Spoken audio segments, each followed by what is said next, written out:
On y va au milieu. Madame Verdier-Molinier, ici. Et voilà. Il est 23h23. Vous êtes en direct sur France 2. C'est parti pour l'émission politique. La suite, avant de vous présenter les débatteurs, voici le sommaire. Évidemment, on reviendra sur la prestation d'Édouard Philippe. Également ce soir au sommaire, démission du lot, départ annoncé de Collomb, hésitation sur le prélèvement à la source, affaire Benalla.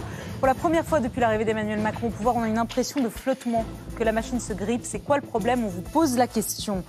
Emmanuel Macron répète à l'envi qu'il veut être jugé aux résultats. Les résultats pour l'instant ne sont pas là, même en dépit de ce qu'a dit le Premier ministre, ou pas suffisamment là. Croissance molle, déficit qui remonte, chômage qui ne baisse pas. Les résultats, c'est pour quand?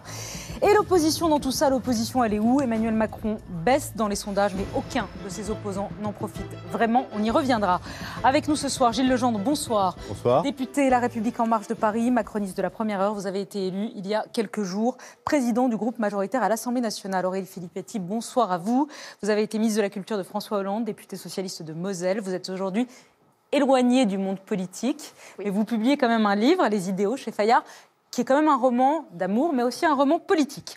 Thomas Porcher, vous êtes un économiste atterré, classé à gauche, très à gauche. Vous avez publié un traité d'économie hérétique chez Fayard et vous enseignez à la Paris School of Business. Bonsoir à vous.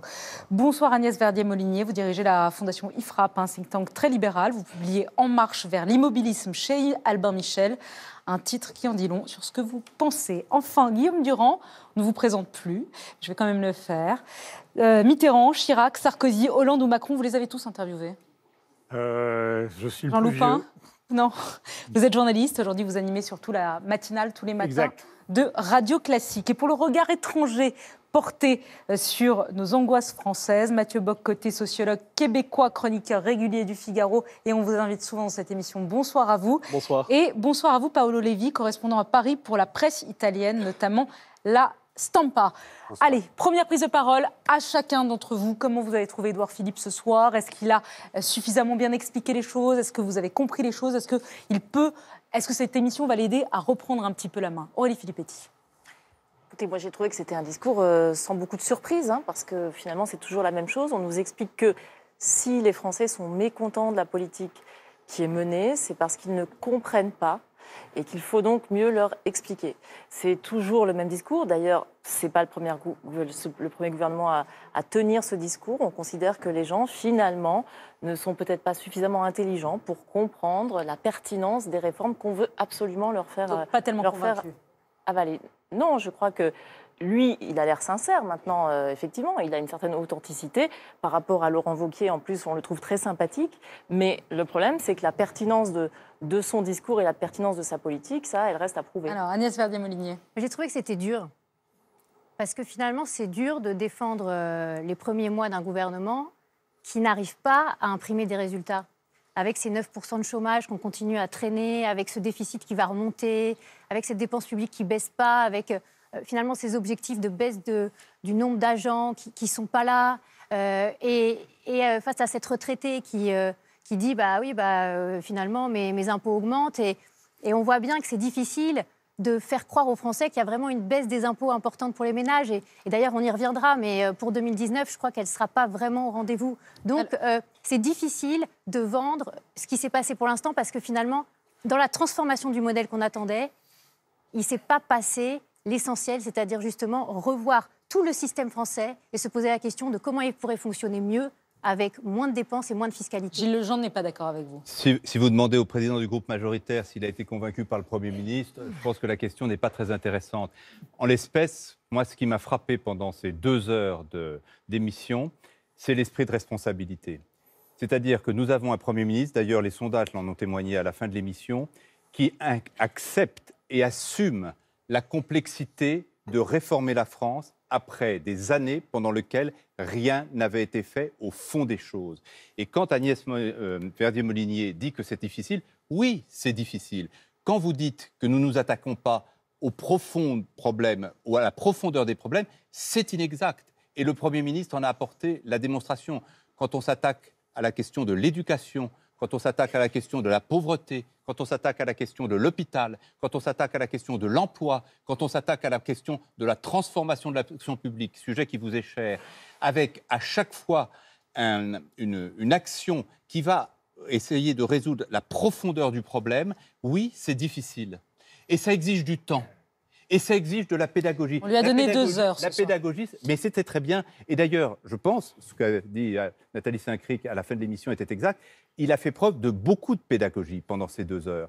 Et ça n'est pas mal, Madame Filippetti, la pédagogie. C'est très utile, parce que précisément, quand on mène des politiques comme celles que nous menons, qui visent à transformer profondément les choses, il faut de la pédagogie, parce que ce que nous faisons est complexe. Mais si les Français ne sont pas d'accord avec la politique qui est menée, par exemple les retraités, parce qu'ils voient chaque mois sur leur pension les pertes de revenus qu'ils ont, vous ne pouvez pas leur dire qu'en leur expliquant mieux, ils vont être davantage d'accord. Nous assumons ces désaccords. Nous l'avons assumé sur les inactifs, sur les retraités, avant même l'élection.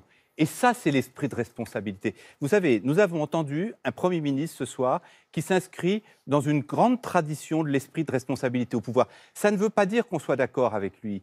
Mais Mendes, Rocard, Delors, aujourd'hui, Édouard Philippe, c'est une lignée qui pratique une éthique du pouvoir, qui est l'éthique de la vérité, même quand elle coûte, même quand elle est complexe, même quand elle permet qu'elle se traduit par de l'impopularité. Thomas Porcher, puis Guillaume Durand. Moi, je n'ai pas vu de grande nouveauté, en fait. Il parle très bien, effectivement, par rapport à Wauquiez. Il a l'air plutôt sympathique, mais en même temps, ça aurait pu être Nicolas Sarkozy quand il était ministre de Chirac, en fait. Parce qu'il nous a dit quoi? Il faut que le travail paye plus. Donc, on va défiscaliser les heures supplémentaires. Ça ressemble drôlement à ce qu'avait fait Sarkozy. La dette est un problème pour les générations futures. Il faut baisser le nombre de fonctionnaires. Soit dit en passant, il va baisser le nombre de fonctionnaires dans les impôts. Alors qu'il y a une évasion fiscale de plus de 50 milliards, il y a eu les Paradise Papers, enfin je ne sais pas si c'est très intelligent aujourd'hui qu'il y ait moins de fonctionnaires dans les impôts. Au contraire, il y a une vraie lutte à mener contre l'évasion fiscale. Il dit qu'il ne touche pas à l'hôpital, ce qui est faux, puisqu'il y a une circulaire de la santé qui disait qu'en tendance, on allait baisser plus d'1 milliard sur les hôpitaux. Ce qui est quand même une baisse, puisque structurellement, ça devrait augmenter beaucoup plus.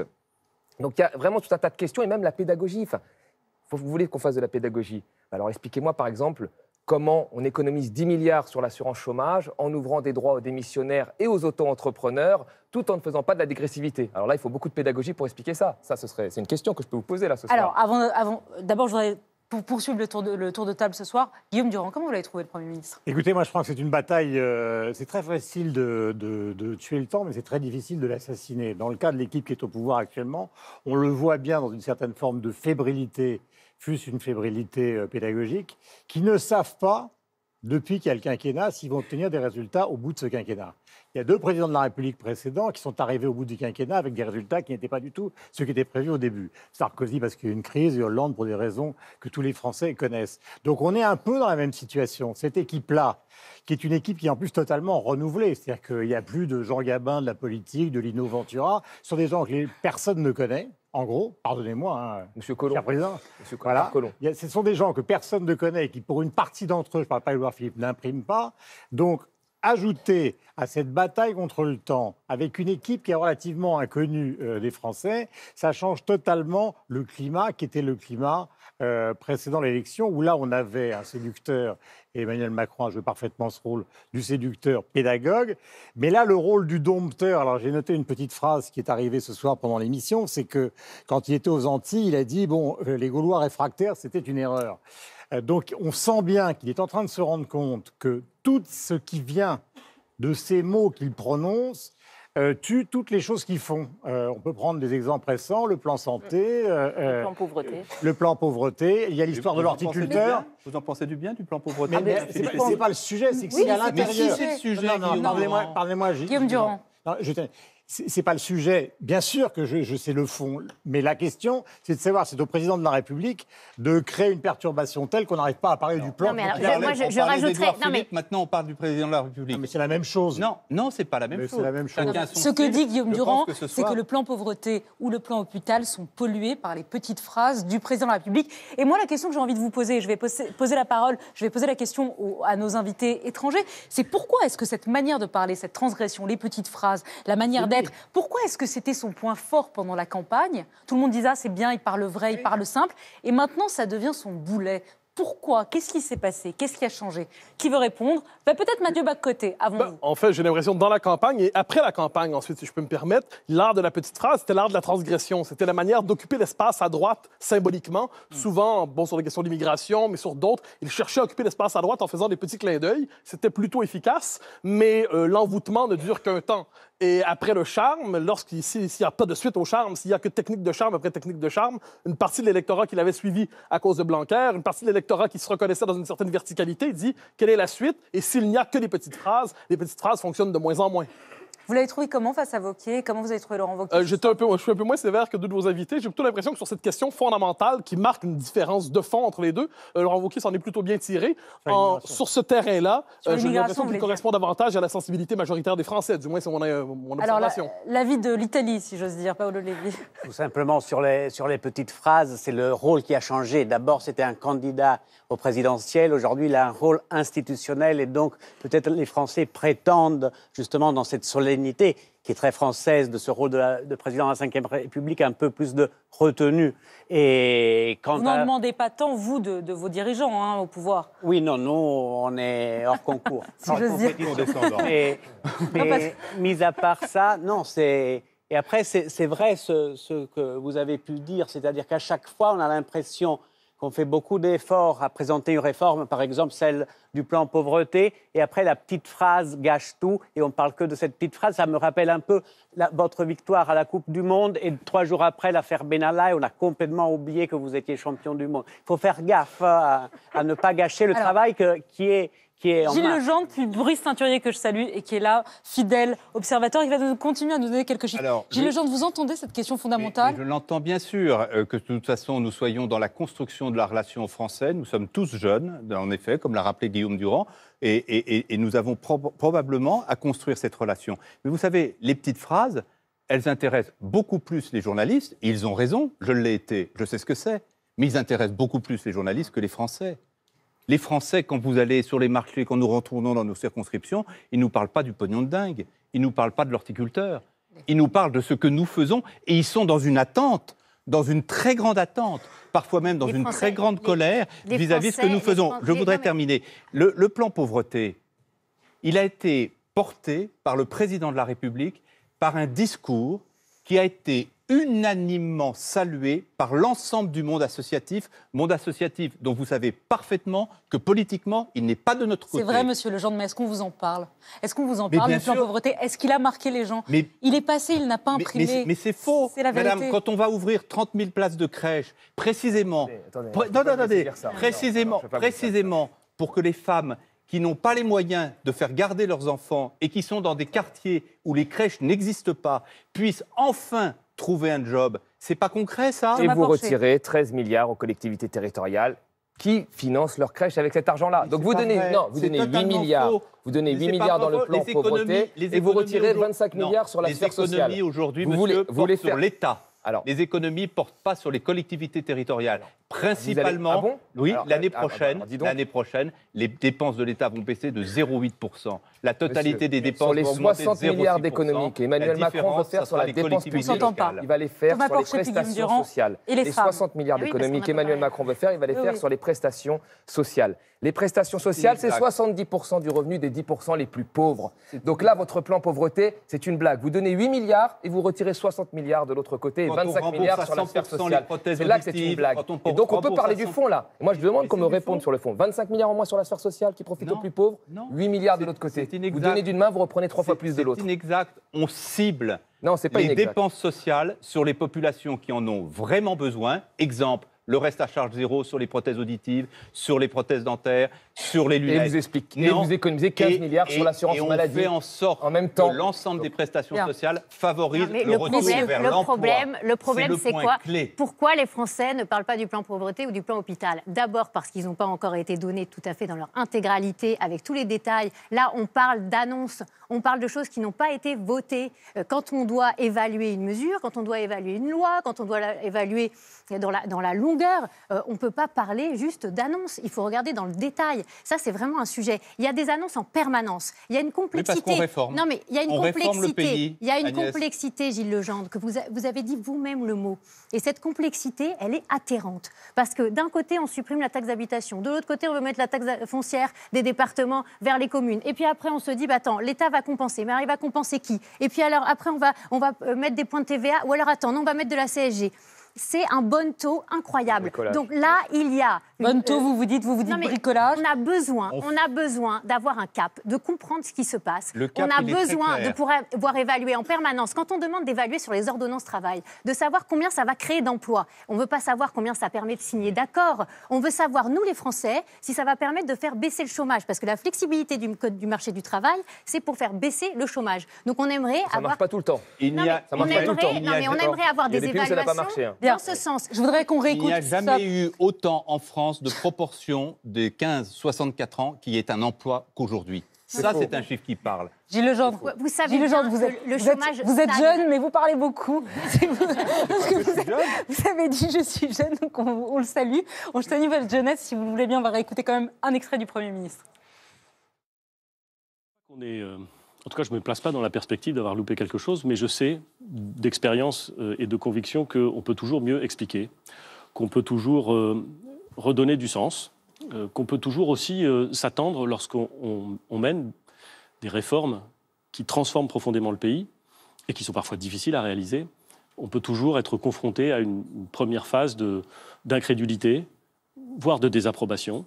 Elle se traduit en général dans les sondages. Il faut les écouter. Pas les sondages, les interrogations. Il faut essayer d'y répondre, mais il faut aussi avancer. Et une des choses à laquelle moi je suis extrêmement attaché, c'est d'expliquer où nous allons et aussi de montrer la détermination complète, qui est la mienne, mais qui est celle de l'ensemble du gouvernement, de l'ensemble de la majorité, à avancer.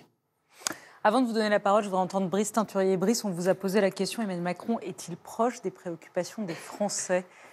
Alors, La même question qu'à Édouard Philippe. Oui, la réponse est massivement négative. 71% dans notre enquête des Français qui ont regardé l'émission déclarent que non. Donc là-dessus, il y a... C'est bien pire qu'Édouard Philippe. Ah oui, oui, tout à fait. C'est l'effet de beaucoup de choses. C'est l'effet aussi un petit peu des petites phrases qui, progressivement, non seulement ont produit les effets que vous avez indiqués, c'est-à-dire qu'on n'écoute pas le contenu de la réforme, on se polarise sur la petite phrase, mais ces petites phrases ont aussi donné le sentiment aux Français, à une grande partie des Français, que le président ne les prenait pas suffisamment en considération, ne les comprenait pas, voire s'adresser à eux de manière un peu péremptoire en leur faisant la leçon. Donc il y a ça dans la proximité. Mais il n'y a pas que ça. Il y a aussi des points très précis de la politique menée. Parce que qu'est-ce qui a changé et quel est l'objet de la discussion sur les difficultés actuelles d'Emmanuel Macron? Ça tient en un mot et en un chiffre qu'on a aussi dans notre enquête. C'est la projection, c'est le doute qui s'est installé sur les résultats à venir. Aujourd'hui, vous avez 24% des Français qui pensent qu'à la fin du quinquennat, la situation sera meilleure et 44% qu'elle sera moins bonne.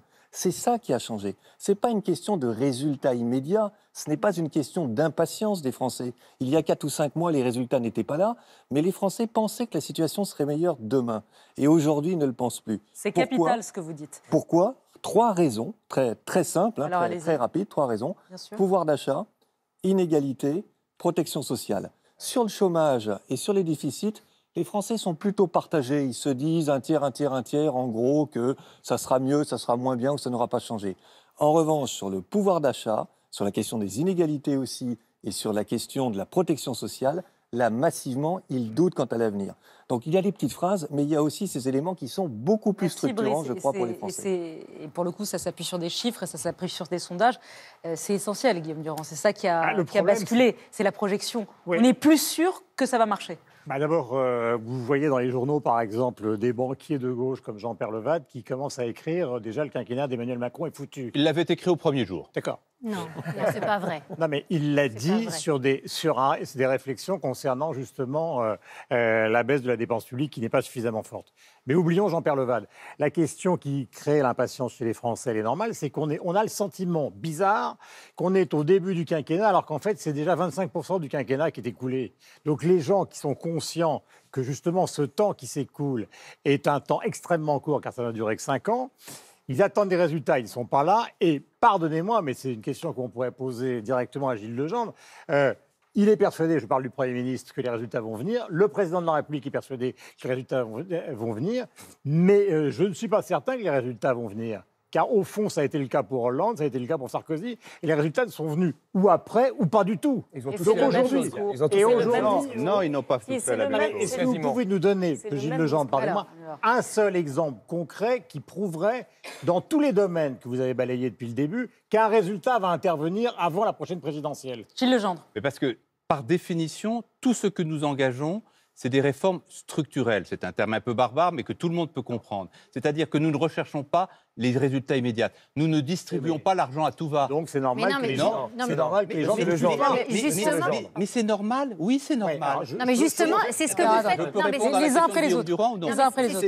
C'est normal. Le pouvoir d'achat, on a pris des mesures extrêmement courageuses en 2017 et en Mais 2018. je ne comprends pas En pourquoi des 2019, mesures qui visent à diminuer le pouvoir d'achat des retraités, notamment les plus pauvres, sont des mesures qualifiées de courageuses. Non. Je ne vois pas où est le courage là-dedans. Ben, c'est le Excusez-moi, courage de Non, l'impopularité mais et nous savons ce que mais- ça nous coûte dans les Excusez-moi, sondages. monsieur, Laissez-la excusez-moi, parler. monsieur Legendre. Je crois que Emmanuel Macron, il a été élu en 2017 sur l'idée que finalement il allait dépasser la droite et la gauche et qu'il allait travailler dans un sens non partisan. Et je pense qu'il y a une grande partie de ses électeurs qui ont cru en cela.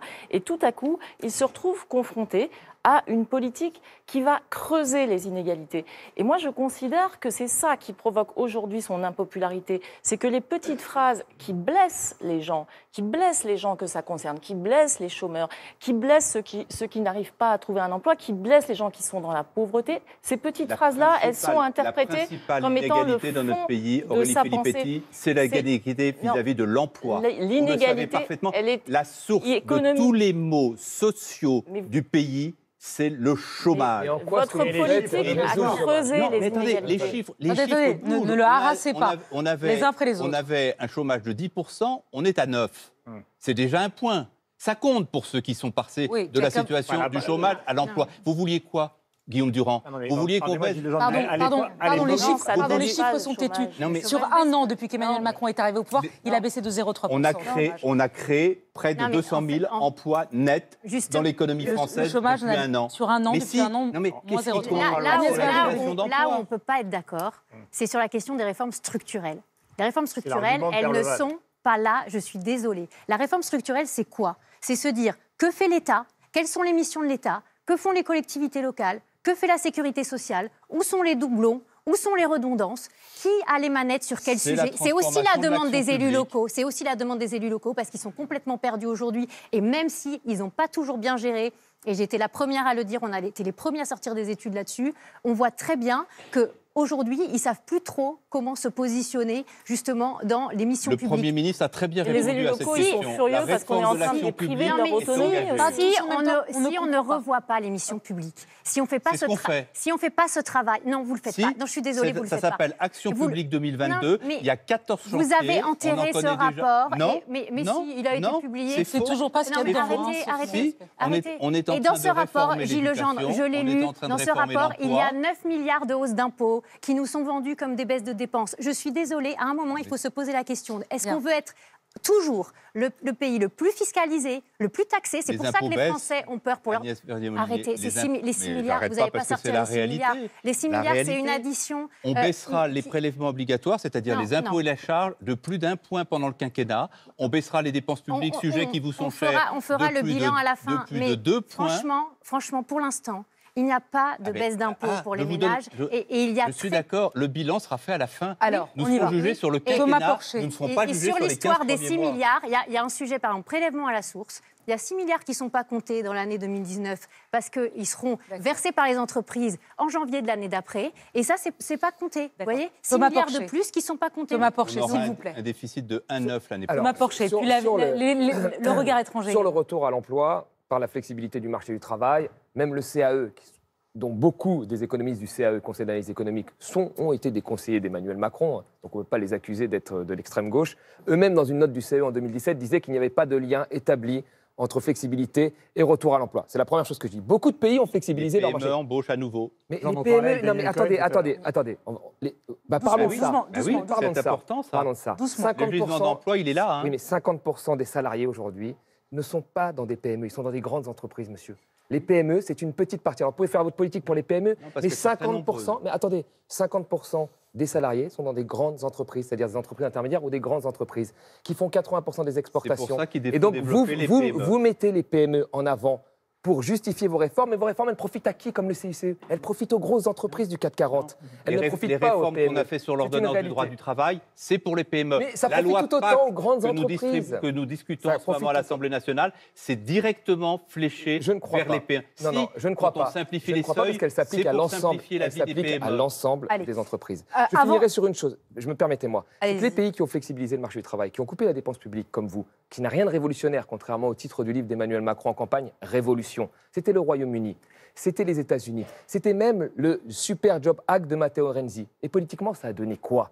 Brexit, Trump, Salvini. Alors voilà ce que vous faites. Vous préparez les extrêmes et le retour politique des extrêmes. Si c'est ça que vous faites. Allez, réponse de Gilles Legendre. Au contraire, le discours de responsabilité que nous portons et qu'a très bien incarné Édouard Philippe ce soir, c'est précisément la dernière digue de notre pays envers les tentations populistes, nationalistes, démagogiques. Ça les prépare. Et nous en avons eu un très bon exemple ce soir dans le débat entre Édouard Philippe et Laurent Wauquiez. Nous avons eu en face du Premier ministre un chef de l'opposition, du principal parti de l'opposition, qui n'a qu'une idée à défendre face au Premier ministre de la France, les sujets migratoires. C'est déjà le fléchage d'un positionnement Je ne vais pas politique. défendre Laurent Wauquiez, mais en l'occurrence, on lui avait demandé 2 thèmes. Il se trouve qu'il a pris l'immigration et l'Europe. Il aurait dû prendre que le thème de l'immigration occupe tout le terrain. C'est vrai. C'est une posture qui montre parfaitement l'opposition entre les deux. Vous ne croyez pas que ce qui fait le lit des populistes, c'est d'arriver toujours avec un déficit à 98 milliards d'euros, c'est de continuer à faire monter la dette. Le déficit fera 1,9 l'année prochaine. Vous le savez très sur bien. l'État, Sur l'État, on est à 98 milliards en 2019. Oui, alors, s'il vous plaît, c'est pas flambant, c'est pas glorieux. Il baisse progressivement et à la fin du quinquennat, il se rapproche de 0. Alors, pour l'instant, il n'en prend pas la route. Contrairement à ce que dit Thomas Porcher, je ne crois pas que vous baissiez la dépense publique. Vous continuez avec la dépense publique de la même manière augmentation de la dépense publique cette année, augmentation de la dépense publique cette année en volume 0%. Agnès Verdier-Molinier. S'il vous plaît. Les chiffres sont têtus. Non, même quand ils vous dérangent. Franchement, alors, stop. Je crois que l'effort n'est pas là. Le regard étranger. D'abord un pays, l'Italie. Qu'est-ce que ça vous évoque, vous qui maintenant, d'une certaine manière, effectivement, Matteo Renzi a été chassé du pouvoir, c'est Matteo Salvini qui est aujourd'hui au pouvoir en Italie. Quel regard vous portez? Est-ce que vous vous dites, au fond, Emmanuel Macron, c'est le dernier rempart en Europe contre cette montée des populismes? Oui, bien sûr, il porte, c'est le seul presque aujourd'hui qui porte encore un discours europhile, et heureusement, parce qu'il y en a besoin. Et je trouve que sur le bilan, là, vous allez un peu trop rapidement, c'est-à-dire que, à mon avis, dans ce pays qui, bien sûr, se revendique de cet héritage très important de Descartes, l'irrationalité est en train de prendre un peu le dessus parfois, parce qu'on est passé de l'année dernière où il y a eu, c'était l'état de grâce, donc on avait l'impression qu'Emmanuel Macron était le Messie, qu'avec un coup de baguette magique, il aurait pu résoudre tous les problèmes du monde. On est rentré, moi je suis rentré d'Italie des vacances, j'ai retrouvé tout un autre scénario. Là, la rentrée est ratée, rien ne va plus, etc. Alors, ça veut dire qu'on est trop latin. C'est vrai que aller est un droit fondamental, il faut l'inscrire absolument dans les droits de l'homme, et c'est vrai. Mais c'est vrai aussi que peut-être il faut laisser un petit peu de temps à ce gouvernement de faire ses preuves. C'est comme si un viticulteur décidait de planter une nouvelle vigne et au bout de 6 mois se disait « mince, mais il n'y a pas encore de vin, il faut attendre un petit peu ». Les réformes qui sont engagées, de gauche, de centre, de droite, inévitablement, le peuple trouve que ça ne va pas assez vite. Donc ça, je pense que la déception participe à la culture politique des démocraties. Cela dit, ce qui est certain, c'est que j'en parlais tantôt en parlant de désenvoûtement du pouvoir, et la question a été évoquée, vous l'avez aussi évoquée avec la question des populismes, quand Emmanuel Macron ou Édouard Philippe le reprend, dit « c'est nous ou le déluge, nous la catastrophe ». Donc, c'est nous ou la lèpre populiste. Eh bien, quand on pose ainsi le débat, eh bien, on le structure à son avantage en se présentant comme le seul rempart contre les extrémistes. Dans la première année de son mandat, Emmanuel Macron avait compris que l'avantage sur la question sociale, c'est-à-dire mon véritable ennemi, mon véritable adversaire, c'est Jean-Luc Mélenchon. Là, on comprend qu'à l'horizon des européennes, il dit mon véritable adversaire, c'est Marine Le Pen. Et pendant ce temps-là, ce qu'il cherche à faire, globalement, c'est de neutraliser l'adversaire autre, c'est-à-dire, on pourrait dire, la droite conservatrice ou modérée. Il l'évacue du paysage en choisissant toujours le populisme qu'il veut combattre. Alors, je vais vous donner la parole 2 secondes, s'il vous plaît. Juste pour compléter, Brice Teinturier, à la fin du mandat Macron, vous avez posé la question aux téléspectateurs, la situation sera-t-elle meilleure concernant les différents items? Parce que ça oriente aussi notre conversation. Oui, tout à fait. Donc j'ai donné le résultat global. 44% qui nous disent qu'elle sera moins bonne, 24% seulement qu'elle sera meilleure,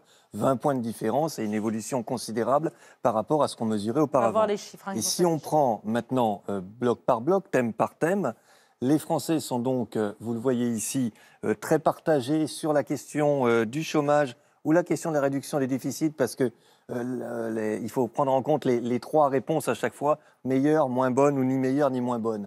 Donc sur le chômage et sur les déficits publics, en réalité, ils sont 3/3 à considérer que ça va s'améliorer ou que ça se détériorera ou que ça sera sensiblement la même chose. La vraie différence, c'est bien le pouvoir d'achat et la protection sociale, où là, vous n'en avez que 14% et 13% donc, qui nous disent que la situation sera meilleure, mais surtout 70% et 69% qu'elle sera moins bonne. C'est là où il y a une différence fondamentale. C'est bien sur cette dimension-là que les Français aujourd'hui se projettent dans des résultats qui ne seront pas bons. Vous les trouvez injustes, les Français? Vous Non. les trouvez impatients? Vous savez, les trouvez de mauvaise foi? Comme je le disais en souriant tout à l'heure, je suis entré en politique il y a 2 ans et le premier choc que j'ai ressenti en faisant campagne, d'abord pour le président de la République, ensuite pour être élu député, c'est le degré de colère exprimé par les Français quand ils parlent politique.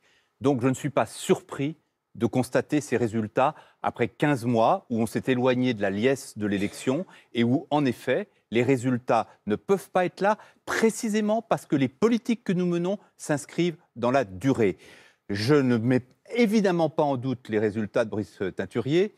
Je dis juste qu'il est très probable que ces chiffres-là soient très influencés par le sentiment qu'ils ont de l'instant et que leur demander de se projeter alors même que précisément dans l'instant présent, ils ressentent un malaise évident dont témoignent d'ailleurs un tas d'autres sondages et dont témoignent les relations qu'on entretient en direct avec eux.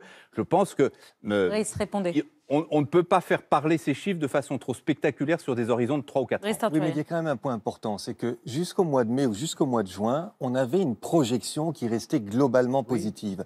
Donc l'inversion qu'on mesure aujourd'hui, elle est très récente. Ça veut dire qu'elle s'est jouée au mois de juillet, au mois d'août et depuis la rentrée. Et donc, on peut identifier sur quoi elle s'est jouée. Elle s'est jouée sur l'affaire Benalla, elle s'est jouée aussi beaucoup sur les questions d'augmentation du pouvoir d'achat des plus âgés. Et c'est ça qui plombe en réalité la perception et l'avenir. Et puis elle a joué aussi. En quoi l'affaire Benalla peut influencer les projections sur les déficits publics? Avouez que le rapport est ténu. Non, parce que c'est une des plus globales sur l'exécutif et sur le président. Mais ce que je veux dire, alors de ce point de vue-là, ça je vous donne raison. Nous devons travailler notre relation avec les Français. Si ça s'est fait, ce décrochage au cours des 2 derniers mois, on ne peut pas dire que c'est simplement parce que le temps s'écoule, malheureusement. Il y a 3 mois, les Français pensaient encore que ça pouvait s'améliorer. Donc il y a des raisons très précises et qui tiennent à des décisions, notamment dans le domaine économique, qui ont beaucoup impacté cette... Mais là, il y a un sujet qui a été fondamental à la rentrée, c'est le prélèvement à la source. Non, moi je suis pas du tout d'accord. Ça a été un sujet fondamental, un sujet de préoccupation seniors. Très important des Français. Beaucoup de Français ne comprennent pas du tout comment ça va fonctionner. Ils sont majoritairement pour dans les sondages. Puisqu'on parle sondage... En Italie, ça marche très bien. Le problème, c'est pas le prélèvement à la source. En Italie, ça marche très bien, oui, vous le dites. Ça marche partout dans le monde. Il y a une spécificité pour la France, avec la familialisation, la conjugalisation, avec les niches fiscales. Il y a beaucoup de niches fiscales qui, aujourd'hui, ne seront pas comprises dans les avances des 60% de janvier qui vont être passées aux ménages qui en bénéficient. On ne sait pas comment ça va être décompté. Beaucoup d'entreprises stressent aussi parce que ce sont les entrepreneurs qui vont prendre à leur charge une partie du coût. Alors c'est vrai que vous avez mis en place des dispositifs pour les petites entreprises, etc. Bah oui, mais là aussi, on ne sait pas si ça va fonctionner correctement. Mais quel est votre intérêt d'entretenir le doute là-dessus? Parce qu'en effet, en l'entretenant, parce qu'il y a un vrai sujet prélèvement à la source. Il risque d'y avoir... Les Français sont en majorité pour le prélèvement à la source. Ils ont parfaitement compris l'intérêt de cette réforme, qui était le fait qu'on payait des impôts sur l'argent qu'on touchait au moment où on le touchait. Sauf que maintenant, ils ont compris une chose, c'est qu'ils vont risquer de payer plus d'impôts que ce qu'ils auraient payé si on était resté dans le Aurélie système Philippe, de l'impôt précédent. Mais bien sûr que Mais si. Mais bien sûr. Les taux d'imposition sont Mais strictement c'est la les mêmes. réalité. C'est de Aurélie l'obscurantisme Filippetti fiscal. a un Pas du tout. Ça n'a rien Aurélie d'obscurantisme Filippetti fiscal. a je un crois pas. déficit de parole. On y va. Moi, je pense que le problème, c'est pas le prélèvement à la source, qui est une mesure, de toute façon, qui nécessitera une période de transition. C'est toujours compliqué, les périodes de transition. Vous êtes d'accord qu'il y aura des bugs, mais ce sera très mais compliqué. c'est Il y une aura des bugs, d'autant plus transition. qu'on retire des fonctionnaires dans les que centres ça d'impôt. Mais ça Donc, marche risque en pour partout l'adaptation dans le de faire monde. les bugs. voit midi à son horloge, Ça marche hein. partout Non, mais- dans le monde et il n'y a pas de raison que ça ne marche pas en France. Mais là, je pense que le vrai problème, ce n'est pas cette mesure qui est une mesure technique, c'est le sentiment Elle n'est pas que d'injustice qui se technique. dégage de la politique économique qui est menée. Et ce sentiment d'injustice, il est né au fur et à mesure. Au départ, Emmanuel Macron bénéficiait d'un grand crédit et d'une grande confiance chez l'ensemble des Français qui, évidemment, attendaient quelque chose de nouveau de lui. Et puis, en fait, on se retrouve avec... Et en fait, on se retrouve avec une politique juste simplement très conservatrice, du déjà vu, et en plus, avec ce sentiment qu'elle bénéficie à ceux qui ont déjà, eux, énormément profité au cours des 10 dernières années, alors que le monde et la France étaient en crise et que les plus pauvres payaient durement 8 le milliards coût de d'euros la contre crise. la pauvreté, Ah ben, c'est une mesure d'injustice. C'est la même chose que le coût de la suppression de l'ISF, de l'exit tax et de 30% sur 8 milliards d'euros contre la pauvreté, c'est beaucoup plus que la suppression de l'ISF. Ah non, non, beaucoup plus. Les trois Guillaume Durand. Non, simplement la bataille des chiffres, elle est normale, c'est ce qu'il y a de plus important. Mais la politique, c'est aussi une littérature en action. Ça, c'est vrai. Ça existe. Et aujourd'hui, comme nous sommes un peuple éruptif, il faut quand même remarquer qu'on a élu 2 présidents avant Macron pour les flinguer. C'est-à-dire qu'il y a quelque chose d'ambigu dans l'attitude des Français. Il suffit de regarder l'histoire de France, la Révolution française, 1830, 1848. Enfin, les Français ne sont pas des gens calmes. C'est une foule sentimentale, comme le dit Souchon. Et cette foule sentimentale, il va falloir la charmer. Il va falloir trouver un discours qui, justement, va permettre à la société française de sortir de la fragmentation, d'accepter la compétitivité, d'accepter d'une certaine forme d'inégalité parce qu'elles existent, mais en même temps qu'il y ait une sorte de cohésion nationale. Ils n'y arrivent pas, Guillaume Ils n'y arrivent pas. Non, on a l'impression que c'est... Vous avez raison, on a l'impression que c'est l'histoire qui se Pardonnez-moi, répète. je termine parce que dans le rôle du séducteur, Macron a été très bon. Dans le rôle du dompteur, il est contesté.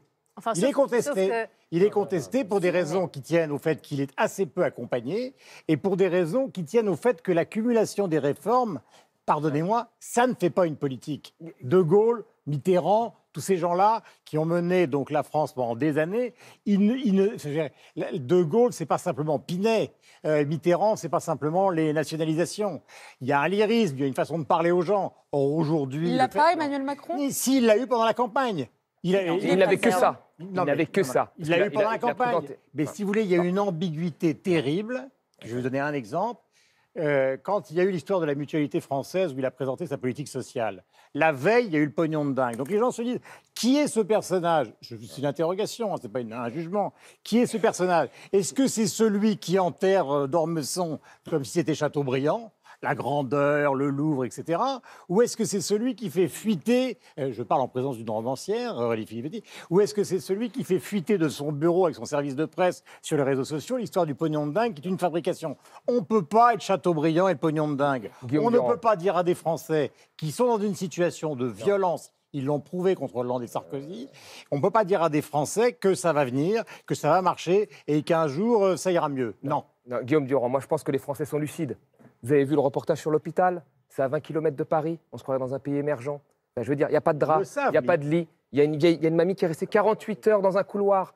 Et de l'autre côté, c'est pas nouveau, on offre aux 1% les ménages. Ça, c'est pas notre bilan. On offre à 1% des ménages. Non, c'est un bilan qui remonte à longtemps, bien sûr. C'est précisément le bilan qu'on essaie de réformer. Mais vous continuez dans le pire. Non, en fait, c'est ça qu'on essaie de réformer. Attendez. 1%. Chacun on s'écoute. On offre, pardon, excusez-moi, une réforme de l'ISF aux 1% des ménages qui détiennent 25% du patrimoine mobilier et immobilier français.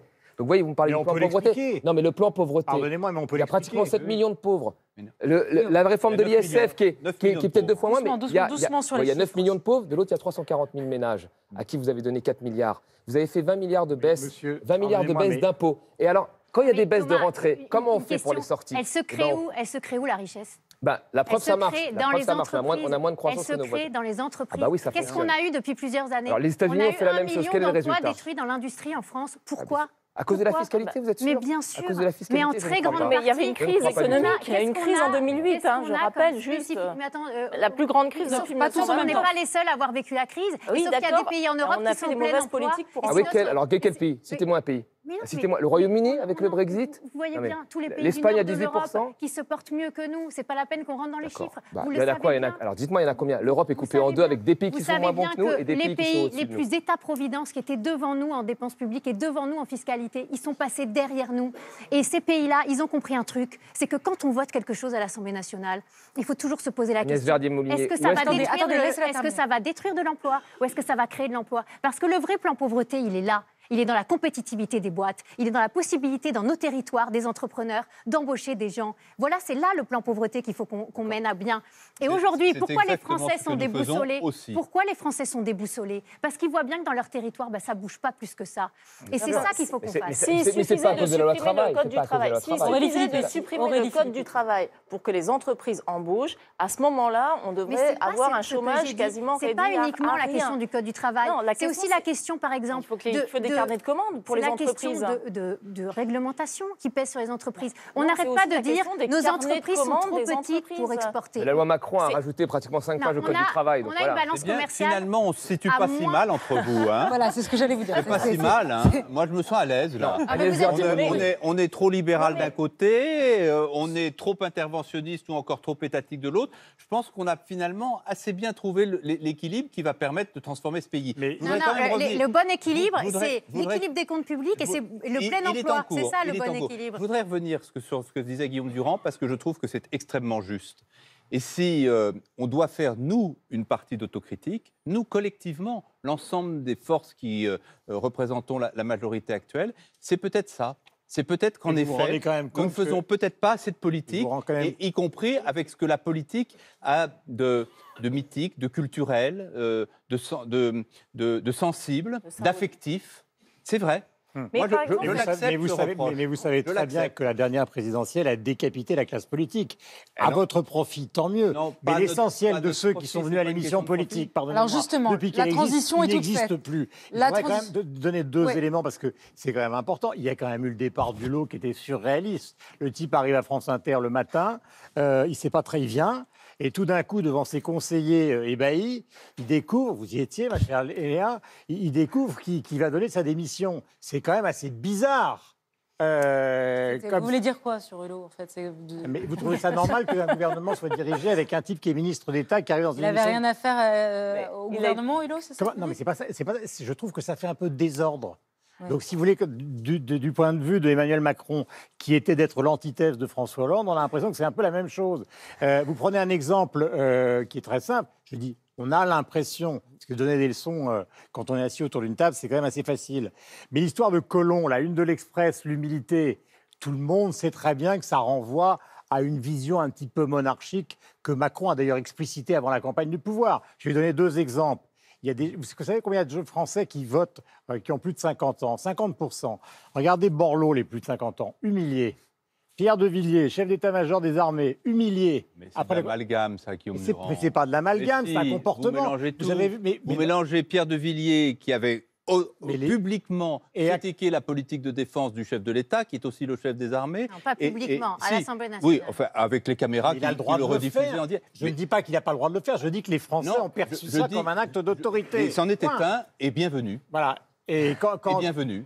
Parce que Bon, on va encourager Il y Borloo a à un travailler. an et pour- demi qui est passé. Maintenant, il n'est pas trop tard on pour mélange faire le job. tout. Allez, non plus. si vous le voulez bien, tout, je là. voudrais Non, mais faire alors- avancer le débat. La question, c'est Non. mener les réformes avant Vous la n'avez pas Ça- répondu ça, sur on l'a le lot. entendu. Est-ce que quelqu'un était au courant du lot? Mais non, il l'a dit. Il a dit qu'il n'avait pas prévenu ni le Et chef vous ne de trouvez l'État. pas ça curieux? Mais c'est une responsabilité du Hulot. Ce n'est pas une responsabilité ni du président de la République, ni du Premier ministre, ni du gouvernement, qui par ailleurs est un gouvernement Vous savez qu'ils l'ont vu. extrêmement cohérent. Vous savez, pardonnez-moi, parce qu'il faut que le ton se baisse, vous savez qu'ils l'ont vu des dizaines de fois pour essayer de le calmer, pour qu'il reste. Mais oui, mais écoutez, ça c'est la personnalité Alors, de Hulot c'est est- sa nature. Mais non, mais attendez, je ne vois pas en quoi Bah, c'est l'attitude le de Hulot, symptôme. dans sa manière d'annoncer la démission, disqualifie la pratique gouvernementale, sa cohésion. Ça trouble Vous les avez- Français. la démission du Hulot, c'est vrai. Elle a troublé les Français. Ah bah voilà. C'est vrai. Parce qu'il jugeait plus le représentant d'un courant de pensée que l'homme politique. S'il vous plaît, juste pour faire avancer le débat, Emmanuel Macron baisse dans les sondages, Édouard Philippe baisse également dans les sondages, mais C'est déjà arrivé, hein. personne n'en profite réellement. C'est pour aller dans votre sens. Personne n'en profite réellement. Jean-Luc Mélenchon est toujours l'opposant numéro 1, Marine Le Pen retrouve quelques couleurs, mais il ne perce pas vraiment. La gauche est toujours atone. Et Laurent Wauquiez, c'est Laurent Wauquiez. On ne sait pas encore parfaitement s'il a repris la main ce ou soir, pas. on a su, je trouve. Comment on va expliquer ça? Je vais poser la question à Brice Teinturé. Mais d'abord, justement, on va revoir Laurent Wauquiez, si vous le voulez bien. Une petite séquence. Laurent Wauquiez face à Édouard Philippe ce soir. Je crois dans l'Europe. Je crois qu'aujourd'hui, elle est entrée dans une profonde crise. Et je crois qu'il faut qu'on la change. Et ce que je veux dire à ceux qui nous écoutent, c'est qu'il n'y a pas qu'un seul chemin. Il n'y a pas que Emmanuel Macron ou le chaos des extrêmes. Il y a un autre chemin pour ceux qui croient dans l'Europe, mais qui veulent une Europe qui protège et qui régule mieux ses frontières. C'est ce que nous nous emploierons à porter dans la campagne européenne. Est-ce que 18 mois après, ça reste quand même, malgré la chute dans les sondages, Emmanuel Macron et le désert français au niveau de tout... Ça, c'est sa chance majeure. C'est l'explosion de toutes les formes d'opposition, en tout cas qui ont beaucoup de mal à se restructurer, avec dans chaque parti des oppositions qui sont frontales. Alors justement, question qu'on vous a posée, Brice Teinturé, que vous avez posée aux téléspectateurs. Est-ce qu'ils feraient mieux s'ils étaient au pouvoir avec les autres? Quelles sont les réponses sur les autres? Donc à chaque fois, est-ce que chacune des formations politiques suivantes ferait mieux, moins bien ou ni mieux ni moins bien? Quand vous regardez la colonne « ferait mieux », c'est encore extraordinairement à l'avantage du gouvernement et d'Emmanuel Macron, puisque vous le voyez, 18% seulement de Français considèrent que la France insoumise ferait mieux, 10% pour le Parti socialiste, 17% pour les Républicains et 17% pour le Rassemblement national. Cela étant, il y a quelque chose qui est en train de se passer et qu'on voit dans la colonne de « il ferait moins bien ». Alors pour la France insoumise, le Front national et le Parti socialiste, vous avez des chiffres massifs sur le moins bien, 55% ou 49 et 47%. Pour les Républicains, en revanche, on est entre guillemets qu'à 35% de « il ferait moins bien ». Qu'est-ce que ça veut dire? Ça veut dire que progressivement, malgré tout, la force qui peut se présenter comme une alternative, c'est plutôt les Républicains pour les Français. Parce que c'est chez les Républicains que le pourcentage de Français qui considèrent qu'il ferait décidément moins bien est le plus faible. Alors c'est encore très modéré, on le voit ici, on n'a encore qu'un faible pourcentage de Français qui nous disent qu'il ferait mieux, mais là il y a quelque chose qui commence à évoluer par rapport à ce qu'on disait notamment sur la France insoumise. Aurélie Filippetti, vous le voyez, la gauche en tout cas, puisque c'est votre camp, atone, inexistante, ne ferait pas mieux. Oui, mais c'est normal, on a été au pouvoir pendant 5 ans. Et ça s'est soldé par ce désastre. Donc effectivement, c'est normal que, pour l'instant, les gens ne nous fassent pas confiance. Enfin, en tout cas, à la gauche dite de gouvernement, c'est-à-dire au Parti socialiste. Maintenant, Emmanuel Macron, il a quand même du souci à se faire, parce qu'il est en train de s'aliéner l'électorat de gauche qui avait voté pour lui par une politique qui est injuste, qui est perçue comme injuste économiquement. Et il est en train de s'aliéner une partie de l'électorat de droite qu'il avait soutenu avec justement ces problèmes de gouvernance et au fond d'autorité à l'intérieur même de son propre gouvernement et de sa propre majorité.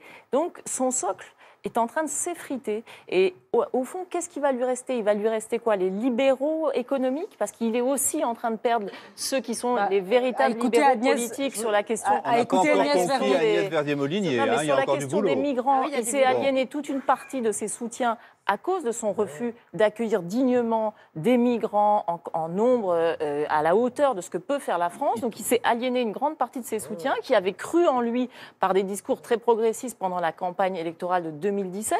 Et donc finalement, il se retrouve avec un socle électoral qui, à mon avis, là, est quand même extrêmement fragile. Sur l'immigration, il est le seul qui aujourd'hui est en train de proposer des mesures autour desquelles s'organise le débat européen pour lutter contre les problèmes migratoires. Donc, ne caricaturez pas la position le du président de la naufrage, République. si j'ose dire, sur de notre politique migratoire sur l'Aquarius est quand même troublant. Aquarius 2 est déjà la preuve qu'on a progressé sur le sujet par rapport à Aquarius 1. Sur les sondages, Moi, je ne me réjouis pas des sondages-là, qui donnent l'impression qu'on a une sorte de terrain sur lequel on pourrait se déployer totalement. Les sondages que décrit Brice Teinturier, ils illustrent parfaitement le niveau de colère, de scepticisme, de nihilisme de la société française vis-à-vis de la politique. Et ça fait peser sur nous une responsabilité énorme. Et il y a deux manières de répondre à ce nihilisme. Il y a la démagogie. On en a eu quelques exemples ce soir lors du débat entre Édouard Philippe et Laurent Wauquiez. Et puis, il y a encore, j'y reviens, l'esprit de responsabilité, c'est-à-dire accepter la complexité de la réforme du pays, l'expliquer le mieux qu'on peut. Et de ce point de vue, Guillaume Durand, vous avez parfaitement raison, on a d'énormes progrès à faire, pas simplement en pédagogie, mais pour politiser, pour asseoir notre action sur un discours, sur un récit qui redonne aux Français la confiance dans leur avenir et accepter aussi l'impopularité quand nous sommes absolument certains que les mesures que nous prenons produiront des résultats. De ce point de vue-là, nous sommes probablement en avance sur les Français, mais c'est notre mission, c'est pour ça qu'ils nous ont élus. Vous êtes dans l'illusion comme les gouvernements avant vous. Vous êtes surtout dans la continuité, moi, je pense. Mathieu Bock-Côté et Paolo Levi, quel regard vous portez sur cette absence d'opposition ? Les 18 mois après l'arrivée au pouvoir d'Emmanuel Macron, personne n'émerge véritablement. Mais elle commence à prendre forme, néanmoins, si je peux me permettre. Si on regarde le travail qui se fait à droite, notamment, le travail intellectuel, par exemple, de Retailleau a été souligné à plusieurs reprises, je crois. Wauquiez réussit quand même à s'imposer dans ce qui reste de son camp, mais ce qui demeure son camp. J'ai l'impression qu'il a une autorité qui, sans être incontestée, est ferme. Et surtout, on l'a compris ce soir à tout le moins, la grande force d'Emmanuel Macron, me semble-t-il, au début, c'était la compétence socio-économique. On devinait qu'il avait là une force, on lui en prêtait peut-être moins sur les questions identitaires, l'immigration et tout ça. Or, ce qu'on constate, c'est qu'en ce moment, sa compétence socio-économique est peut-être moins grande, ou à tout le moins, sa force est moins grande qu'on le croyait. Et sur le terrain de l'immigration, là où Wauquiez décide de le confronter, et sur ce terrain-là, la droite est plutôt avantagée, ou à tout le moins sur le plan de la sensibilité du pays, le type de proposition, la culture politique globale. Donc, de ce point de vue, j'ai l'impression que Wauquiez choisit son terrain. Et si la réponse d'Emmanuel Macron, c'est lèpre populiste, eh bien, il risque d'attraper quelque chose comme lui, comme une forme de maladie de l'impuissance de son côté, si c'est la réponse. Lèpre populiste. Paolo Levi. Oui, je trouve que l'opposition n'est jamais complètement morte. Je vous fais l'exemple de mon pays où on avait Matteo Salvini, qui est aujourd'hui le ministre de l'Intérieur, qui aujourd'hui dirige le pays d'une main de fer. Aux dernières élections européennes, donc il y a 5 ans, en 2014, il avait pris 6%, 7%, rien. Et aujourd'hui, 5 ans après, il est au pouvoir. Oui, donc il faut faire vraiment très, très gaffe. Surtout quand moi, j'ai ce petit avantage italien, parce que les deux pays se ressemblent beaucoup, seulement que nous, on a eu une séquence juste 5 ans avant vous. Il y a eu l'homme neuf, il s'appelait Matteo Renzi. Comme Macron, il est arrivé, tout le monde était enthousiaste. Il a fait un train de réforme à un rythme fou. Et ensuite, aujourd'hui, on se retrouve au bout de 5 ans avec tout un autre paysage politique.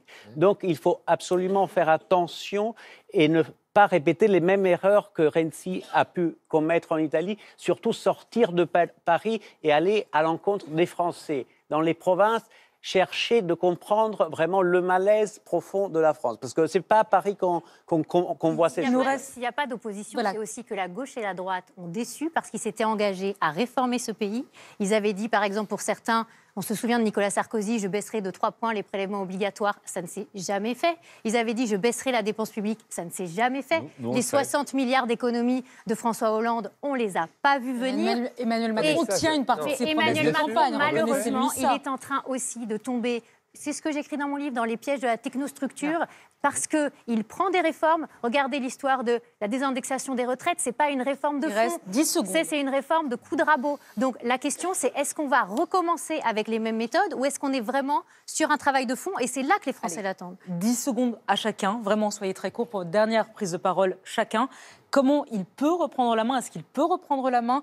Comment vous voyez les mois qui arrivent? Aurélie Filippetti, 10 secondes chacun, vraiment, soyez concrets. Moi, je pense qu'il faut qu'il devienne finalement un véritable homme d'État, c'est-à-dire qu'il accepte de surprendre et de dépasser ses propres blocages idéologiques, qu'il aille écouter ce que les gens qui sont mécontents aujourd'hui, qui sont en colère, ont à lui dire et qu'il soit plus proche d'eux. Emmanuel Macron, c'est la continuité de Nicolas Sarkozy et de François Hollande. D'ailleurs, il était dans le gouvernement de François Hollande. Il met juste le curseur un peu plus loin dans les réformes de droite, libérale, et je pense que ça prépare le pire. Et l'exemple italien, et ce que nous a raconté ce journaliste italien, est vraiment ce qu'il ne faut pas faire. Et pourtant, on va dans cette voie-là. Guillaume Durand. Moi, je ne crois pas du tout que les partis non de gouvernement, c'est-à-dire les partis qui ont des programmes économiques farfelus, puissent accéder au pouvoir en France. Dans la tête de Macron aujourd'hui, l'opposant numéro 1, celui qui va rencontrer au présidentiel, c'était votre invité, c'était Laurent Wauquiez. Il en est persuadé. Il pense que Marine Le Pen n'est pas capable et il pense que le programme de la France Insoumise est totalement incohérent sur le plan économique. Donc il se prépare, mais il ne peut pas choisir son adversaire dans un contexte où aucun président de la République n'a affronté son adversaire entre les deux, enfin, entre la présidentielle, donc l'élection, et la prochaine. Il aura évidemment, c'est un peu ce qu'avait fait Mitterrand en 92, c'est-à-dire que l'Europe s'était perdue, il est allé chercher ce gain pour essayer de valider son discours qui était contesté par les Français. Il faudrait que Macron puisse débattre avec celui qui est le plus crédible. 10 secondes chacun. L'idée, c'est vraiment renouer avec les Français en sortant de la complexité, en expliquant les choses, peut-être en leur posant des questions en direct, pourquoi pas par des référendums, pour avoir la légitimité. Gilles Legendre en une seconde. Moi, je crois que ce que les Français reconnaissent au président de la République et à sa majorité, c'est le courage pour réformer le pays. Ils n'acceptent pas forcément ces réformes, ils ne les approuvent pas, mais ils se rendent compte que jamais le pays n'a été dirigé comme ça depuis longtemps. La seule chose, c'est que nous devons expliquer à nos compatriotes où nous les emmenons. Merci de ce point de vue-là, nous avons des progrès à faire. Merci à tous d'avoir participé à cette émission. Merci à Alix Bouillaguet et Michel Dubourret qui l'ont préparé. Merci à Jean-Jacques M. Salem qui l'a réalisé. Une pensée ce soir pour Didier Frelier également. À Baptiste Morel pour l'édition, à Patrick Ponce pour la production et merci à vous de nous avoir suivis. On se retrouve dans quelques semaines avec Thomas Soto et toute la bande de l'émission politique. Je vous souhaite une très belle nuit. Vive la politique sur France 2. Merci.